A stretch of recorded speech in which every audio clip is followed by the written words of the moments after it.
नमस्कार विद्यार्थी मित्र, स्वामी विवेकानंद अकॅडमी राशिवडे। आज आपण या ठिकाणी गणित भाग 1 या विषयाची उजळणी पाठ पाहणार। या उजळणी पाठामध्ये एकूण 6 पाठांचा समावेश करण्यात आलेला आहे। त्यामध्ये 2 चलातील रेषीय समीकरणे, वर्ग समीकरण, अंकगणिती श्रेणी, अर्थनियोजन, संभाव्यता व सांख्यिकी या पाठांचा समावेश करण्यात आलेला आहे। गणित भाग 1 हा एकूण 40 गुणांसाठी विचारला जातो। याच्या प्रश्नपत्रिका आराखड्याचा जर आपण विचार केला तर यामध्ये रिकाम्या जागा भरा, 1 गुणाचे प्रश्न असतील, 2 गुणांचे प्रश्न असतील, 3 गुणांचे प्रश्न असतील, तसेच 4 गुणांचे प्रश्न आपल्याला पाहायला मिळतील। यानुसार आपल्याला एकूण 40 गुणांची तयारी करायची आहे। तर आपण प्रत्येक पाठाचा या ठिकाणी सविस्तर अभ्यास करू, जेणेकरून गणित हा विषय ज्या ज्या विद्यार्थ्यांना खूपच किचकट किंवा अवघड वाटत आहे अशा विद्यार्थ्यांनी सुद्धा जवळपास चांगल्या प्रकारचे मार्क या व्हिडिओच्या माध्यमातून आपल्याला त्यांना मिळवून देता येतील। तर चला पाहूया आपल्याला प्रत्येक चॅप्टरमधील पाठाची तयारी कशा प्रकारची आहे, कोणकोणत्या हिंट ट्रिक्स या व्हिडिओद्वारे आपण घेऊ शकतो।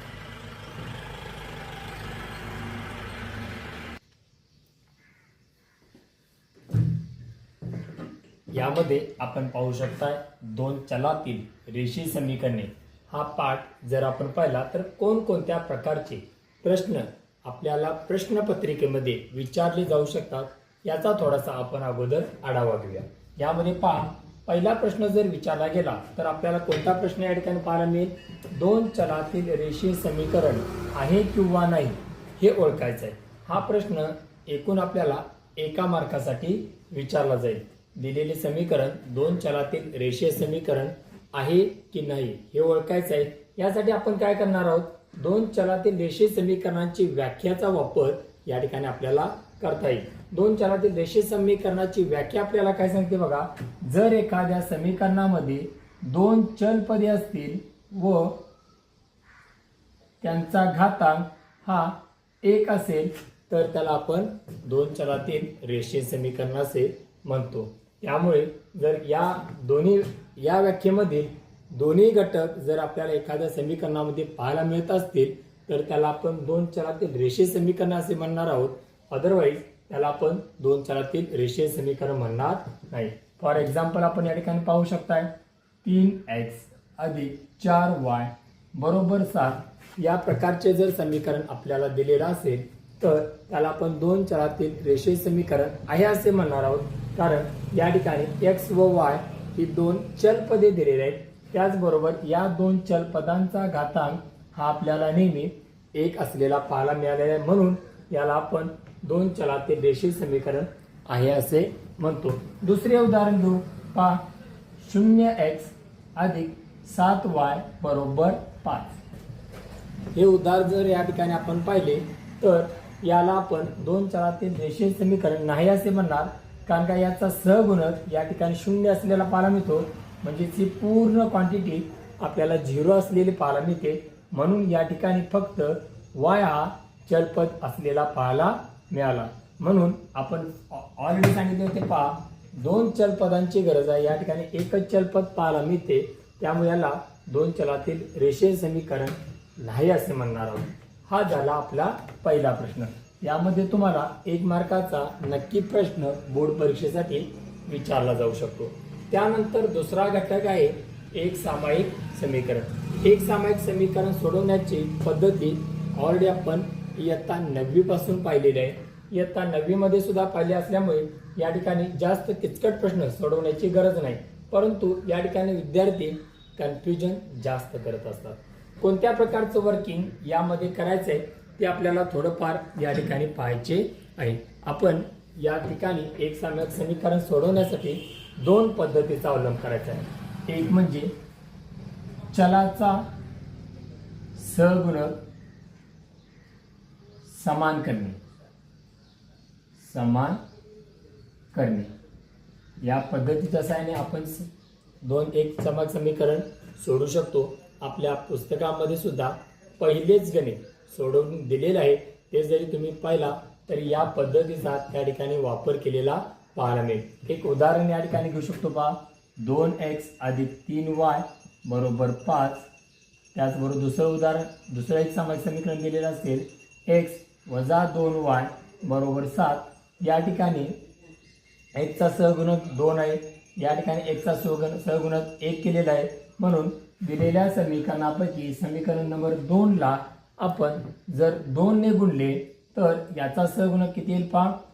2x वजा 2 4y बरोबर 14. या समीकरणाला आपण नंबर 3 देऊ शकतो. तसेच दोन्हींचे सहगुणक समान असतील, चिन्ह सुद्धा समान आहेत. लक्षात घ्या, सहगुणक समान व चिन्ह सुद्धा समान असेल तर त्या दोन समीकरणांची वजाबाकी करावी. म्हणजे समीकरण 3 व 1 ची वजाबाकी केली असता 2x वजा 2x 0 मिळेल. वजा 4y वजा 3y आपल्याला जवळपास वजा 7y ही किंमत मिळेल. बरोबर 14 मधून 5 गेले असता आपल्याला एकूण किंमत 9 मिळेल. या प्रकारे आपल्याला समीकरण पाहायला मिळेल. त्यावरून आपल्याला y ची किंमत काढता आली. y ची किती किंमत मिळेल. y बरोबर हे गुणिले आहे, पलीकडे गेल्यानंतर भागिले, वजा चिन्ह सुद्धा पलीकडे न्यायचं आहे. म्हणजेच काय मिळेल, वजा 9/7 ही y ची किंमत आपल्याला मिळाली. हीच y ची किंमत आपण जर समीकरण नंबर 1, 2 किंवा 3 यामध्ये ठेवली तर x ची किंमत सुद्धा आपल्याला या ठिकाणी काढता येईल. म्हणजे पद्धत काय सांगते हे तुम्ही लक्षात घ्या. जर एखाद्या समीकरणामध्ये चलाचा सहगुणक समान करता येत असेल तर कोणत्या संख्येने त्या चलपदाला गुणावे लागते हे पहा. नक्कीच तुम्हाला या टाईपने प्रश्न सोडवता येईल.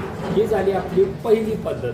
पहिल्या पद्धतीमध्ये फक्त आपण चलाचा सहगुणक समान केलेला आहे. दुसरी पद्धत कोणती आहे, आपल्याला दोन्ही चलपदांचे सहगुणक इंटरचेंज केलेले पाहायला मिळतात.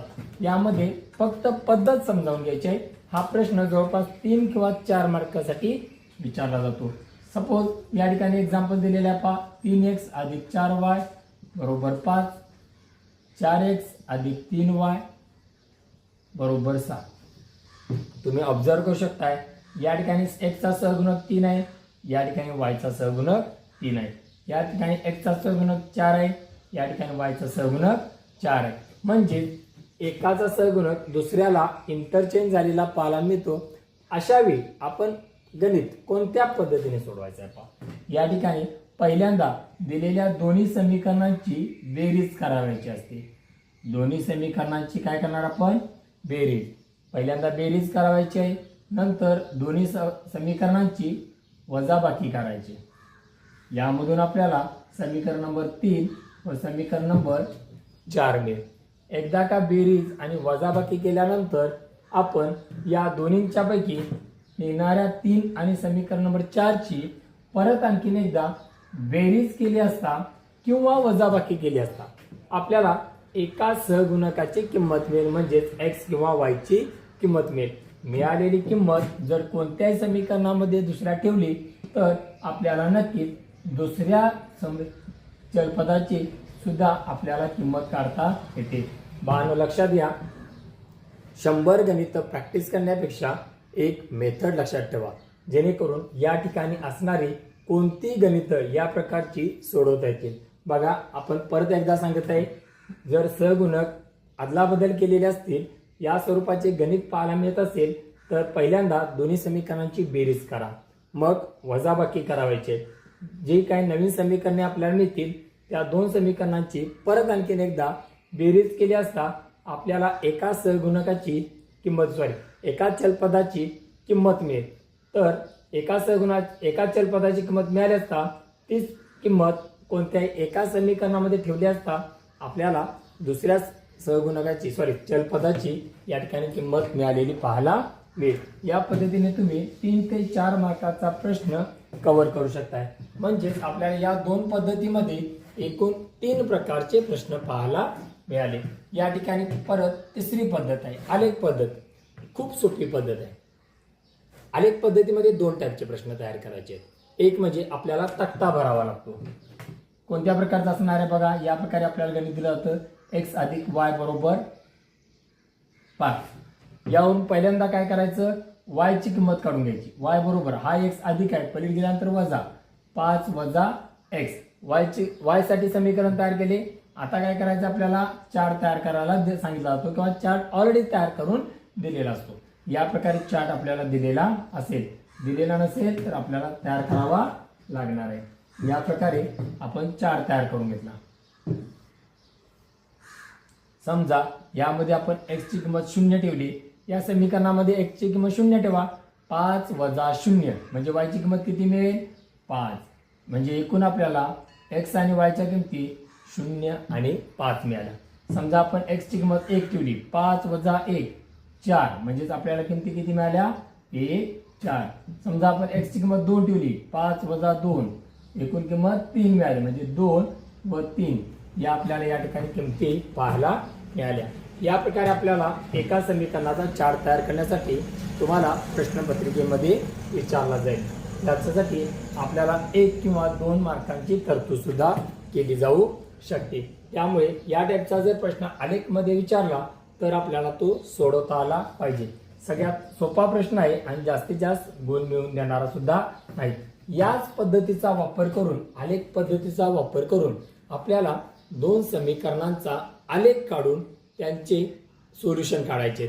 सोल्युशन म्हणजेच काय, x आणि y ची किंमत काढायची। हे आपल्याला समीकरण 1 दिलं होतं, या टाईपचं दुसरं समीकरण आपल्याला दिलं जाईल। दोन्ही समीकरणाचं काय काढायचं आहे, तक्ते या प्रकारे तयार करायचे। या समीकरणासाठी आपण y ची किंमत काढली, तक्ता तयार केला। या समीकरणासाठी सुद्धा आपण y ची किंमत काढूया। y बरोबर x वजा 4। दोन्ही समीकरणामध्ये y साठी समीकरण तयार करा, दोन्हीचे तक्ते तयार करायचे। तक्ते तयार केल्यानंतर आपल्याला माहिती आहे ज्या पद्धतीने आपण आलेख पेपरवर, आलेख कागदावरती आपण आलेख काढून घेतो, त्याच्यामध्ये सुरुवातीला आपण x अक्ष आणखी y अक्ष काढून घेणार आहोत। त्याच्यामध्ये त्याच्या किमती अगोदर लिहून घ्यायच्या आहेत आणि दिलेल्या x आणि y च्या किमती आपण त्याच्यावरती सबस्टिट्यूट करून त्यामधून एकाधिक पर्टिक्युलर रेषा काढणार आहे।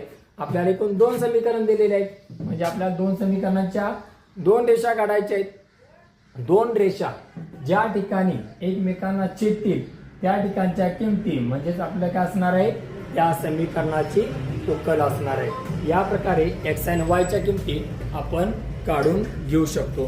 तुम्ही पाहिला असेल, प्रत्येक प्रश्न सोडवण्यासाठी आपल्याला थोडासा वेळ द्यावा लागणार आहे। या पद्धतीने आपल्याला आलेख पद्धती सुद्धा पूर्ण करता येईल। 2 प्रकारचे प्रश्न या ठिकाणी पाहायला मिळतील। 2 किंवा 3 मार्कासाठी हा प्रश्न आपल्याला विचारला जाईल। एक सामायिक समीकरण विचारले तर 3 किंवा 4 मार्कासाठी प्रश्न विचारला जातो। 2 4 3 आपण आपल्याला जो पहिला प्रश्न विचारलेला आहे तो 1 मार्कासाठी विचारला पाहायला मिळेल। त्यानंतर निश्चयक पद्धती। निश्चयक पद्धती हा या पाठातील सर्वात सोपा घटक असणार आहे। आपल्याला निश्चय या पद्धतीने दिला जातो, 1 2 3 4 या पद्धतीने निश्चय दिला जातो। आपल्याला सोडवायचा कशा प्रकारे आहे, तिरकस गुणाकार करून 1 ला 4 ने गुणायचं आहे, 1 गुणिले 4 वजा 2 ला 3 ने गुणायचं आहे, 2 गुणिले 3 बरोबर 1 गुणिले 4 4 वजा 2 गुणिले 3 3 बरोबर 1। या प्रकारे निश्चयक आपल्याला सोडवता येईल। बऱ्याच वेळेस या टाईपचा प्रश्न आपल्याला बोर्ड परीक्षेमध्ये पाहायला मिळालेला आहे। जवळपास हा प्रश्न आपल्याला 1 मार्कासाठी विचारला जातो। सर्व विद्यार्थ्यांनी या टाईपच्या प्रश्नाची तयारी करावायची आहे। जर आपण या टाईपचा प्रश्न सोडवला तर नक्कीच आपल्याला 1 मार्क यामध्ये मिळून जाईल। त्यानंतर निश्चयक पद्धती, ऍक्च्युअली आपण हा निश्चयक सोडवला होता। आता निश्चयक पद्धती ज्याला आपण क्रेमरची पद्धती असे म्हणतो, या टाईपचे प्रश्न आपल्याला एकूण 3 मार्कासाठी किंवा एखाद वेळेस 4 मार्कसाठी विचारलेले पाहायला मिळतील। शक्यतो 3 मार्कसाठी विचारलेलाच आहे। त्यामुळे आपण निश्चयक पद्धतीमध्ये नेमके गणित कशा प्रकारे सोडवतो ते पाहणार आहोत। एखाद वेळेस काय होतं बानो, 3x अधिक 4y बरोबर 7, 2x अधिक 5y बरोबर 6 अशा प्रकारचे जर गणित दिलेले असेल तर तुम्ही चेक करू शकता या ठिकाणी सहगुणक कोणत्याही प्रकारे सहजासहजी समान करता येत नाहीत, कारण का दोन्ही संख्या एकमेकांच्या पाड्यामधील नसलेल्या पाहायला मिळतात. 2च्या संख्येमध्ये 3 नाही किंवा 3च्या संख्येमध्ये 2 नाही, त्यामुळे सहजासहजी सहगुणक समान करता येणार आहे का? नाही. अशा वेळी आपल्याला क्रेमरची पद्धती वापरावयाची. क्रेमरची पद्धती खूप सोप्या पद्धतीने मांडणी केलेली पाहायला मिळते. आपण काय करायचं आहे पहा, या टाईपचे प्रश्न सोडत असताना आपण कोणत्या प्रकारचं स्ट्रक्चर वापरावं लागेल? दिलेली समीकरण अगोदर आपण लिहून घेऊ. 3x अधिक 4y बरोबर 7. दुसरं समीकरण आहे 2x अधिक 5y बरोबर 6. या पद्धतीने आपण एक रेषा मारू, म्हणजे दोन्ही समीकरणांची तुलना करावायची आहे. तुलना कशाशी करणार? सामान्य रूप. सामान्य रूप पहिलं कोणतं घेऊ?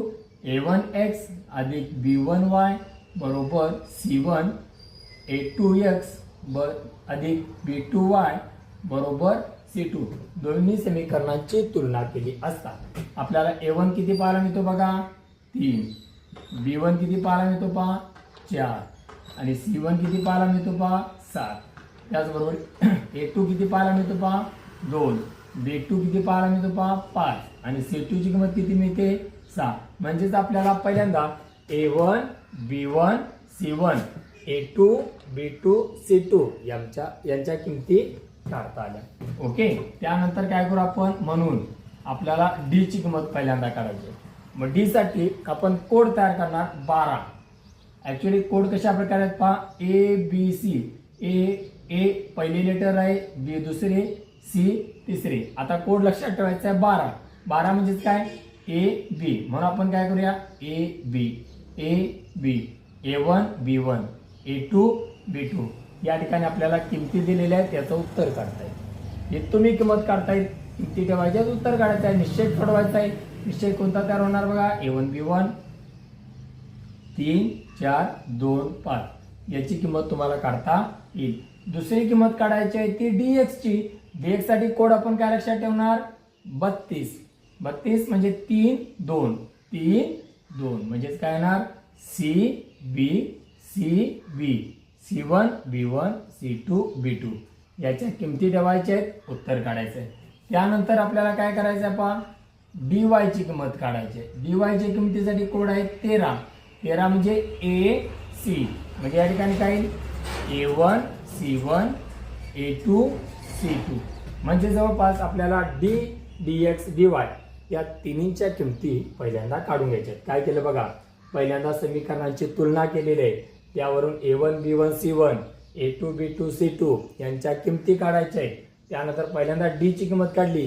कोड आहे आपला 12 म्हणजे A B a1 b1 a2 b2. dx code आहे आपला 32 c1 b1 c2 b2. dy code आहे आपला 13 a1 c1 a2 c2. यांच्या किमती आपल्याला काढायच्या आहेत आणि मगच खाली या ठिकाणी लिहायच्या आहेत. म्हणून क्रेमरच्या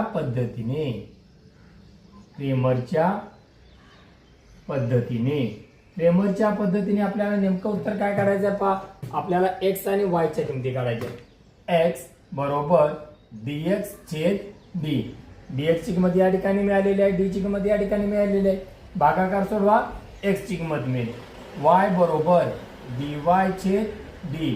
dy ची किंमत या ठिकाणी मिळालेली आहे, d ची किंमत या ठिकाणी मिळालेली आहे. भागाकार करा, उत्तर सोडायचं आहे. म्हणजे या प्रकारे आपल्याला x आणि y च्या किमती काढता येतील. अशा प्रकारे आपल्याला क्रेमरची पद्धत या ठिकाणी सोडवता येईल. बानो व्यवस्थित पहा, परत ऑब्झर्व करा, गणिताची पद्धत लक्षात घ्यायची आहे. या ठिकाणी तुम्ही पहिल्यांदा a1 b1 c1 a2 b2 c2 किमती काढून घ्या. d dx dy यांच्या किमती काढायच्या आहेत. म्हणून क्रेमरच्या पद्धतीने x बरोबर dx छेद d ची किंमत काढली, y बरोबर dy छेद d ची किंमत काढलेली आहे. अशा प्रकारे आपण x आणि y या दोन्ही किमती या ठिकाणी काढून घेणार आहोत. तुम्हाला ही मेथड जर समजलेली असेल तर या पद्धतीने आपण कोणताही प्रश्न सोडू शकतो. हा निश्चय पद्धतीचा भाग झाला.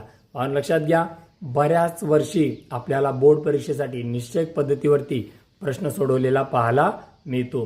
त्यामुळे नक्कीच तुम्हाला या टाईपचे प्रश्न सराव करण्यासाठी उपयोगात राहतील.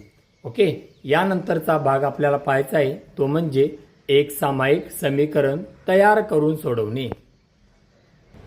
एक सामायिक समीकरण तयार करून सोडवणे। यामध्ये आपल्याला दिलेले समीकरण हे एक सामायिक समीकरण नसते, त्याला एक सामायिक समीकरण तयार करावे लागेल आणि मगच आपल्याला सोडवायचं आहे। यामध्ये जनरली आपण विचार केला तर या पद्धतीची गणित तुम्ही पाहिलेली आहेत पहा, 3/x अधिक 4/y बरोबर 5। दुसरं एखादं एक्झाम्पल घेऊ, 5/x अधिक 7/y बरोबर 7। मान जर तुम्ही पाहिला तर आपल्याला दिलेले समीकरण एक सामायिक समीकरण होत नाही, कारण काही जर सोडून पाहिला तर एक सामायिक समीकरण तयार होत नाही। याला कशा प्रकारे तयार करायचं पहा, 3 कंसामध्ये 1/x, 3 बाहेर घेतले कंसामध्ये 1/x, त्या पद्धतीने 4 बाहेर घ्या कंसामध्ये 1/y बरोबर 5। या प्रकारे समीकरण तयार करून घ्यायचं आहे। दुसरं समीकरण कोणतं पाहिलं होतं पहा, 4/x अधिक 5/y बरोबर 7, कोणताही असू द्या। यामध्ये 4 बाहेर घ्यायचं आहे कंसामध्ये 1/x, 5 बाहेर घ्यायचं आहे कंसामध्ये 1/y बरोबर 7।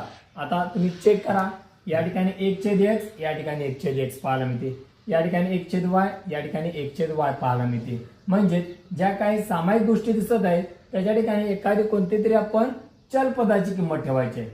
समजा आपण 1/x बरोबर m ठेवले, आणखी 1/y बरोबर n ठेवले। पाहणे लक्षात घ्या, 1/x बरोबर नेहमी mच ठेवायचे, नेहमी 1/y बरोबर n ठेवायचे। जर सराव झाला तर प्रश्नपत्रिकेमध्ये सुद्धा दिलेल्या प्रश्नांचे आपल्याला सोडत उत्तर काढत असताना m आणि n चाच वापर करता येईल। ह्या दोन्ही किमती दिलेल्या समीकरणामध्ये ठेवा, किंमत काय मिळेल पहा, 3, 1/x ची किंमत आहे m अधिक 4, 1/y ची किंमत आहे n बरोबर 5। याला समीकरण नंबर 1 देऊ। दुसऱ्यामध्ये ठेवा 4, 1/x ची किंमत आहे m अधिक ते आपल्या पुढची किंमत पाहायला मिळते 5, 1/y ची किंमत आहे n बरोबर 7। एकदा का तुम्हाला दोन समीकरण मिळाली, आपल्याला कोणत्याही पद्धतीने याचं उत्तर काढता येईल। सहगुणक समान करा किंवा क्रेमरची पद्धत वापरा, दोन्ही पद्धतीने या ठिकाणी आपल्याला गणित सोडवता येईल। गणित सोडवून कोणत्याही पद्धती वापरून आपल्याला पहिल्यांदा m आणखी n च्या किमती काढायच्या।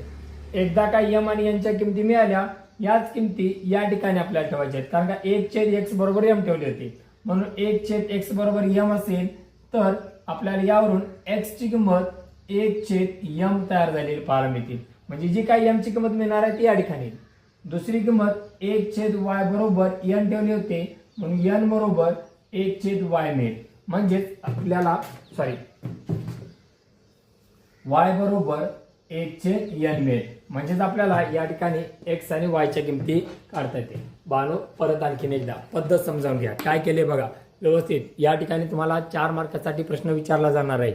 दिलेले समीकरण पहा, या समीकरणामध्ये आपण 1/x आणि 1/y ह्या दोन्ही किमती सेपरेट केलेल्या पाहायला मिळतील। या ठिकाणी दुसरं समीकरण चेक करू शकताय, 4/x अधिक 5/y बरोबर 7। तुम्हाला पहिलंच गणित या ठिकाणी दिसत नाही, ठीक आहे, नो प्रॉब्लेम। आपण काय करू शकतो, समजावून घेऊ। 3/x अधिक 4/y बरोबर 5 हे आपलं पहिलं समीकरण होतं। त्यामधून 3 बाहेर घेतलेला आहे 1/x कंसामध्ये आहे, अधिक 4 बाहेर घेतलेला आहे 1/y बाहेर आतमध्ये ठेवलेला आहे बरोबर 5। दुसरं समीकरण आहे 4/x अधिक 5/y बरोबर 7। 4 बाहेर घेतले कंसामध्ये 1/x राहिले, अधिक 5 बाहेर घेतले कंसामध्ये 1/y राहिले बरोबर 7। दोन्ही ठिकाणी 1/x 1/x, म्हणून 1/x बरोबर m ठेवलेला आहे आणि 1/y बरोबर n ठेवून समीकरण काय तयार झालीत पहा, 3m अधिक 4n बरोबर 5। दुसरे समीकरण 4m अधिक 5n बरोबर 7। दोन्ही समीकरण आपल्याला आलेख पद्धतीने म्हणा, सहगुणक समान करून म्हणा किंवा क्रेमरच्या पद्धतीने सुद्धा सोडवता येतील। यानुसार आपल्याला m आणि n च्या किमती पहिल्यांदा काढायच्या आहेत। नंतर परत आणखीन एकदा 1/x बरोबर m म्हणजेच x बरोबर 1/m, तसेच 1/y बरोबर n म्हणजेच y बरोबर 1/n। यानुसार x आणि y च्या किमती काढता येतील। बानो या टाईपचे प्रश्न सोडवण्यासाठी तुम्ही एक गोष्ट लक्षात ठेवा, याचा सराव संच तुम्ही पहा। या सराव संचामध्ये गणित क्रमांक 1, गणित क्रमांक 2 आणि गणित क्रमांक 3 ही जर 3 प्रश्न तुम्ही सोडवला, या 3च पद्धतीची गणित विचारलेली पाहायला मिळतील. तुम्हाला कोणत्याही प्रश्नाची तयारी करावी लागणार नाही. या 3 प्रश्नांची फक्त तयार करा. सराव संच याचा पहा. सराव संच मधील पहिल्या 3 गणितांचा सराव करा. त्याच पद्धतीची गणिते तुम्हाला तुमच्या बोर्ड परीक्षेमध्ये पाहायला मिळतील. यानुसार आपल्याला एक सामायिक समीकरण तयार करून गणित सोडवता येईल. नंतर राहिला भाग शेवटचा शाब्दिक गणिते. ज्या विद्यार्थ्यांचं या अभ्यासावरती पाठावरती कमांड आहे त्यांनी काय करायचं आहे, शाब्दिक गणित सोडवण्यावरती जास्त भर द्यायचा आहे. कारण की आपल्याला 40 पैकी 40 गुणांची मात्रा पूर्ण करायची आहे. त्यामुळे या पाठातील शेवटच्या पॉईंटवरती आपली कमांड असणं अपेक्षित आहे. आता आपण पाहूया शाब्दिक गणित सोडवण्यासाठी नक्की नेमका कोणता उपाय या ठिकाणी करायला हवा. शाब्दिक गणित सोडवण्यासाठी या ठिकाणी आपल्याला विधान दिले जाते. विधानानुसार आपल्याला 2 समीकरण तयार करायचे आहेत. पाहणं लक्षात घ्या, आपल्याला एकूण 2 समीकरण तयार करायचे आहेत. म्हणजेच दिलेल्या प्रश्नामध्ये आपल्याला एकूण 2 अटी दिल्या जाणार आहेत. पहिल्या अटीनुसार आपल्याला पहिले समीकरण मिळेल, आणखी दुसऱ्या अटीनुसार आपल्याला दुसरे समीकरण मिळते. या एकदा का आपल्याला 2 समीकरण मिळाली, आपण ती 2 समीकरण कोणत्याही पद्धतीने सोडू शकतो. क्रेमरची पद्धत असेल किंवा सहगुणक समान करण्याची पद्धत असेल. फक्त या ठिकाणी लक्षात ठेवा, शाब्दिक गणित सोडवण्यासाठी आपल्याला मात्र बऱ्याचशा घटकांची माहिती असणं अपेक्षित आहे. त्रिकोणाचे सूत्र असतील, चौकोनांचे सूत्र असतील किंवा विज्ञानमधील वेगाचे सूत्र असेल, आपण बऱ्याचशा सूत्रांचा वापर करून या ठिकाणी पहिले आणि दुसरे समीकरण तयार करणार आहोत. तुमच्या पुस्तकामध्ये दिलेल्या प्रत्येक प्रश्नाचे उजळणी पाठ व्यवस्थित करा, जेणेकरून त्या ठिकाणी आपल्याला शाब्दिक गणितांच्या वरती थोडीशी जादा भर देता येईल. या प्रकारे आपल्याला एकूण या 6 घटकावरती या चॅप्टरमध्ये भर देता येईल. मानो या पॉईंटनुसार जर तुम्ही स्टडी केला, कोणताही पॉईंट चुकू नका. प्रत्येक पॉईंटवरती किमान 1 ते 2 एक्झाम्पल प्रॅक्टिस करा. तुम्हाला परत एकदा त्याच्यावरती तयारी करावी लागणार नाही. नक्कीच या पाठातील पूर्ण प्रश्न तुम्हाला चांगल्या मार्काने सोडवता येतील.